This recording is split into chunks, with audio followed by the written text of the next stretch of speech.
ನಿಮಗೇನಾದರೂ ತಲೆಯಲ್ಲಿ ಕೂದಲೇನಾದರೂ ಉದುರ್ತಾ ಇದ್ದರೆ ಅಥವಾ ಡ್ಯಾಂಡ್ರಫ್ ಸಮಸ್ಯೆ ಏನಾದರೂ ಇದ್ದರೆ ನೀವು ಮನೆಯಲ್ಲೇ ಅಂದರೆ ನಿಮ್ಮ ಮನೆಯ ಅಂಗಳದಲ್ಲಿ ಸಿಗುವಂತಹ ಗಿಡಮೂಲಿಕೆಗಳನ್ನು ಬಳಸ್ಕೊಂಡು ಯಾವ ರೀತಿ ಸುಲಭವಾಗಿ ಎಣ್ಣೆಯನ್ನು ತಯಾರು ಮಾಡಬೇಕು ಅಂತೇಳಿ ತಿಳಿಸ್ಕೊಡ್ತೀನಿ.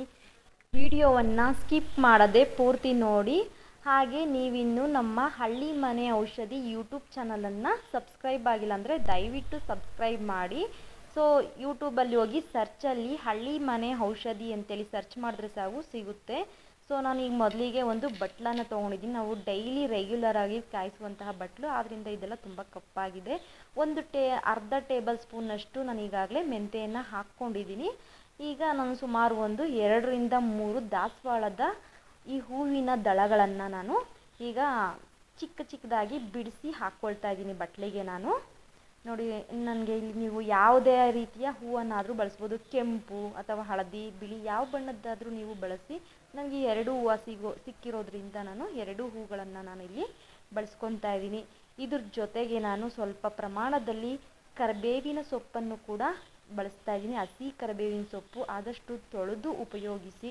ಯಾಕಂದರೆ ಸೊಪ್ಪಿನಲ್ಲಿ ಎಲ್ಲ ಧೂಳಿನ ಕಣಗಳೆಲ್ಲ ಇರುತ್ತೆ, ಹಾಗಾಗಿ ತೊಳೆದು ಉಪಯೋಗಿಸಿ. ಒಂದು ಸ್ವಲ್ಪ ಪ್ರಮಾಣದಲ್ಲಿ ನಾನು ಕರಿಬೇವಿನ ಸೊಪ್ಪನ್ನು ನೋಡಿ ಹಾಕ್ಕೊಂಡಿದ್ದಾಯಿತು. ಸುಮಾರು ಒಂದು 2ರಿಂದ 3 ಟೇಬಲ್ ಸ್ಪೂನಷ್ಟು ಕರಿಬೇವಿನ ಸೊಪ್ಪದು. ಹಾಗೆಯೇ ನೆಲನೆಲ್ಲಿ, ಸಾಮಾನ್ಯವಾಗಿ ನಿಮ್ಮ ಮನೆಯ ಅಂಗಳದಲ್ಲಿ ಅಕ್ಕಪಕ್ಕ ತೋಟಗಳಲ್ಲಿ ಸಿಗುತ್ತೆ ಈ ಕಿರುನೆಲ್ಲಿ ಅಥವಾ ನೆಲನೆಲ್ಲಿ ಅಂತ ಕರಿತೀವಿ. ಇದನ್ನು ಜಾಂಡೀಸ್ ಕಾಯಿಲೆಗೆ ಕೂಡ ಬಳಸ್ತೀವಿ. ನೂರಾರು ಕಾಯಿಲೆಗಳಿಗೆ ಇದು ರಾಮಬಾಣ, ಈ ಕಿರುನೆಲ್ಲಿ. ಸೊ ಆದ್ದರಿಂದ ಇದನ್ನು ಸ್ವಲ್ಪ ಪ್ರಮಾಣದಲ್ಲಿ ನಾನು ಈ ಒಂದು ಎಣ್ಣೆಯಲ್ಲಿ ಬೇಯಿಸೋದಕ್ಕೆ ಕೂಡ ಇದನ್ನು ಹಾಕ್ಕೊಳ್ತಾ ಇದ್ದೀನಿ. ಸೊ ಯಾವುದೇ ರೀತಿಯ ಚರ್ಮದಂತಹ ಸಮಸ್ಯೆಗಳಿದ್ದರೆ ಇದು ವಾಸಿಯಾಗೋಗುತ್ತೆ. ತಲೆಯಲ್ಲಿ ಸಣ್ಣ ಸಣ್ಣ ಗುಳ್ಳೆಗಳಾಗಿರ್ಬೋದು, ಎಂಥದ್ದೇ ಒಂದು ಚರ್ಮದ ಸಮಸ್ಯೆಗಳಿದ್ದರೂ ಇದು ನೆಲನೆಲ್ಲಿಯನ್ನು ನಾವು ಬಳಸೋದ್ರಿಂದ ವಾಸಿಯಾಗುತ್ತೆ. ಸುಮಾರು ನಾನು ಇಲ್ಲಿ ಒಂದು 8ರಿಂದ 9 ಕೊಡಿಯಷ್ಟು ನೆಲನೆಲ್ಲಿಯನ್ನು ಹಾಕ್ಕೊಂಡಿದ್ದೀನಿ. ಹಾಗೆಯೇ ಒಂದು ಸ್ವಲ್ಪ ಪ್ರಮಾಣದಲ್ಲಿ ಅಲೋವೆರಾವನ್ನು ನಾನು ಇಲ್ಲಿ ಹಾಕ್ಕೊಳ್ತಾ ಇದ್ದೀನಿ. ಒಂದು ಟೇಬಲ್ ಸ್ಪೂನ್ನಷ್ಟು ಅಲೋವೆರನ್ನು ಹಾಕ್ಕೊಳ್ತಾ ಇದ್ದೀನಿ. ನಾನು ಕಡಿಮೆ ಪ್ರಮಾಣದಲ್ಲಿ ಬಳಸ್ತಾ ಇರೋದ್ರಿಂದ ಸುಮಾರು 1 ಟೇಬಲ್ ಸ್ಪೂನಷ್ಟು ಮಾತ್ರ ನಾನು ಇಲ್ಲಿ ಅಲೋವೆರನ್ನು ಬಳಸ್ತಾ ಇದ್ದೀನಿ. ಹಾಗೆಯೇ ಇದ್ರ ಜೊತೆಗೆ ನೋಡಿ, ನಾನು 50 ml ಕೊಬ್ಬರಿ ಎಣ್ಣೆಯನ್ನು ಬಳಸ್ತಾ ಇದ್ದೀನಿ. ನೀವು ಬೇಕು ಅಂದರೆ ಸುಮಾರು ಒಂದು 200 ಗ್ರಾಮು 300 ಗ್ರಾಮ್ ಕೊಬ್ಬರಿ ಎಣ್ಣೆಯನ್ನು ಹಾಕ್ಕೊಂಡು ನೀವು ಸುಮಾರು ಇಲ್ಲಿ ನಾನು ಬಳಸ್ತಾ ಇರುವಂಥ ಎಣ್ಣೆ ಒಂದು 2ರಿಗೆ ಹಚ್ಕೊಳ್ಬೋದು ಎಣ್ಣೆನ ತಲೆಗೆ, ಅಷ್ಟು ಮಾತ್ರ ಇದೆ. ಸೊ ನೋಡಿ, ಈಗ ಇದನ್ನು ಒಲೆ ಮೇಲೆ ಇಟ್ಟು ಬಿಸಿ ಮಾಡ್ಕೊಳ್ಳೋಣ. ಸುಮಾರು ಒಂದು 3ರಿಂದ 4 ನಿಮಿಷಗಳವರೆಗೆ ಸಣ್ಣ ಉರಿಯಲ್ಲಿ ಇದನ್ನು ಚೆನ್ನಾಗಿ ಬೇಯಿಸ್ಕೊಳ್ಳೋಣ. ನೋಡಿ, ಈಗ ಇದು ಬಾಡ್ತಾ ಇದೆ. ಈಗ ಸೊ ಚೆನ್ನಾಗಿ ಇದರ ಒಂದು ರಸ ಎಲ್ಲ ಇದರಲ್ಲಿ ಎಣ್ಣೆಯಲ್ಲಿ ಮಿಶ್ರಣ ಆಗ್ತಾ ಇದೆ. ಮಿಶ್ರಣ ಆಗೋದ್ರಿಂದ ನಮ್ಮ ಒಂದು ಚರ್ಮದ ಸಮಸ್ಯೆಗಳು, ಯಾವುದೇ ರೀತಿಯ ಚರ್ಮದ ಸಮಸ್ಯೆಗಳಿರಲಿ ತಲೆಯಲ್ಲಿ, ಸೊ ಬೇಗ ಗುಣಮುಖ ಆಗುತ್ತೆ. ಈ ರೀತಿ ನೋಡಿ ಚೆನ್ನಾಗಿ ಬಾಳಿಸ್ತಾ ಇದ್ದೀನಿ. ಈ ರೀತಿ ಗಿಡಮೂಲಿಕೆಗಳನ್ನು ಹಾಕಿ ಎಣ್ಣೆಯಲ್ಲಿ ಚೆನ್ನಾಗಿ ಬೇಯಿಸಿ ಹಚ್ಚೋದ್ರಿಂದ ಕೂದಲು ತುಂಬ ಸದೃಢವಾಗಿ ಬೆಳೆಯುತ್ತೆ. ಹಾಗೆ ತಲೆಯಲ್ಲೇನಾದರೂ ಚರ್ಮ ರೋಗಗಳೇನಾದರೂ ಇದ್ದರೆ ಆದಷ್ಟು ಬೇಗನೆ ವಾಸಿಯಾಗುತ್ತೆ. ಸೊ ನೋಡಿ, ಈಗ ನಾನು ಇದನ್ನು ಎಣ್ಣೆಯನ್ನು ಸೋಸ್ಕೊಳ್ತಾ ಇದ್ದೀನಿ. ಸೊ ಸುಮಾರು ಒಂದು 2 ಹಚ್ಚುವಷ್ಟು ಎಣ್ಣೆ ಮಾತ್ರ ಸಿಗುತ್ತೆ ಇದರಲ್ಲಿ. ಸೊ ಚೆನ್ನಾಗಿ ನೋಡಿ, ಚೆನ್ನಾಗಿ ಬೆಂದಿದೆ. ಈಗ ಇದನ್ನು ಚೆನ್ನಾಗಿ ಸೋಸ್ಕೊಂಡ್ಬಿಡೋಣ. ಕೂದಲುದುರುವಂಥ ಸಮಸ್ಯೆಗೆ ಇದು ತುಂಬಾ ರಾಮಬಾಣವಾಗಿ ಕೆಲಸ ಮಾಡುತ್ತೆ. ಯಾವುದೇ ರೀತಿಯ ಸೈಡ್ ಎಫೆಕ್ಟ್ ಇರೋದಿಲ್ಲ. ನೋಡಿ, ಈಗ ನಮಗೆ ಸುಮಾರು ಒಂದು 2 ಹಚ್ಚುವಷ್ಟು ಎಣ್ಣೆ ಸಿಕ್ಕಿದೆ.